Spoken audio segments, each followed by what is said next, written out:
couple of days ago, multiple organizations like YouTube, some other websites started asking me to self-identify myself, to provide information regarding my sexual preferences, like am I part of LGBTQ plus community, my veteranship status, am I disabled or not, demographic information.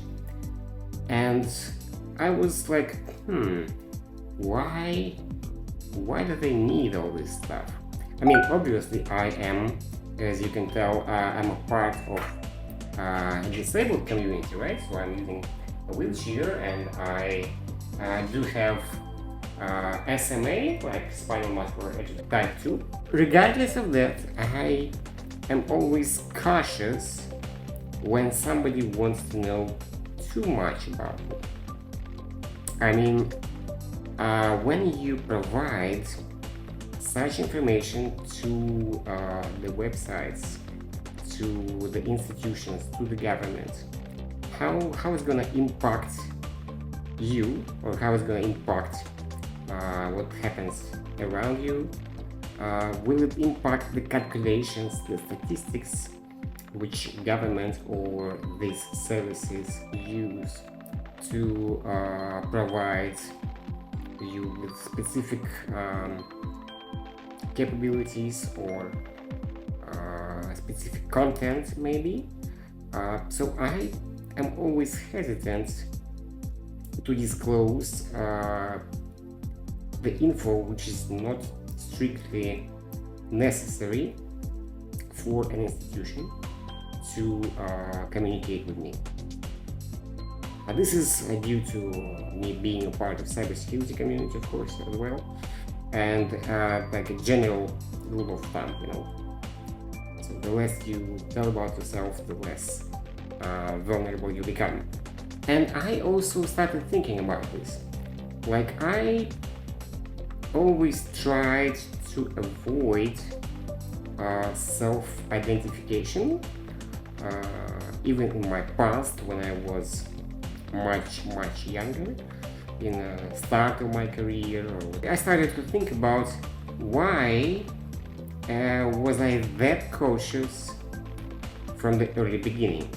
Apparently I was overthinking the circumstances which can happen if I do self-identification. When you apply for a job, you always have to fill out a form where you identify name, location, nationality, sometimes race, gender, and there is a so-called voluntarily self-ID regarding the disability status. I always tried to skip this part because I had an opinion that if I tell my future employer too much about myself, like that I have some specific physical condition, it might affect his decision to hire me.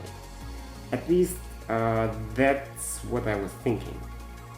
So for me it was important to have a job, so I wanted to look like a perfect candidate which is able to work equally with everybody else. And I didn't want to explain to my employer what kind of disability I have and what kind of accommodation I may or may not require. I do not require any special accommodation from employer. I probably used just one. I asked for a specific keyboard, basically a very low profile keyboard, because with my condition it's easier to use. So that probably was the only accommodation I requested when I was working at the office. Still, my preference was always to the remote jobs, because this way I could avoid meeting like face to face or letting them see me entirely with my wheelchair, etc. I try to work remotely almost all the time, avoiding being on site unless it's absolutely necessary. And in my opinion, it was like the right choice, so that you don't bother your employer, you just do your job, you are okay with this, and you do not need any special accommodation, you work equally with everybody else. Nevertheless, I understood that employer might have some benefits from having employed a person with a disability.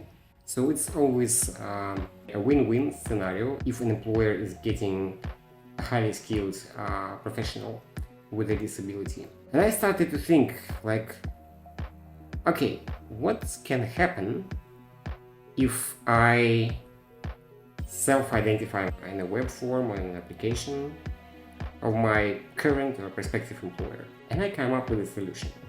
I am not being shy to self-identify as a disabled, because I'm not. Obviously, I am able to work. Obviously, I am not limited regarding the skills my job requires. Yes, I do have a physical disability. I do require a wheelchair to move myself around.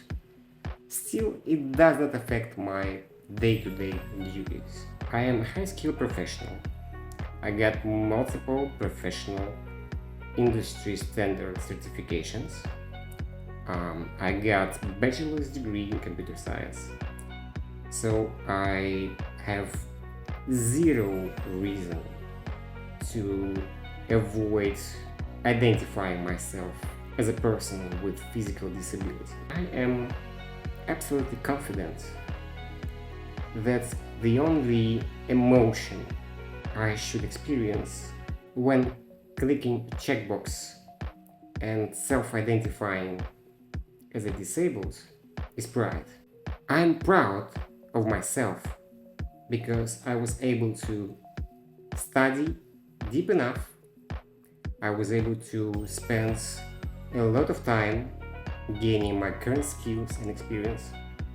I was able to be patient enough to apply for multiple jobs, to have interviews with equal chance of getting a certain work, and being proud of myself is my perfect right, and that is the conclusion I came to.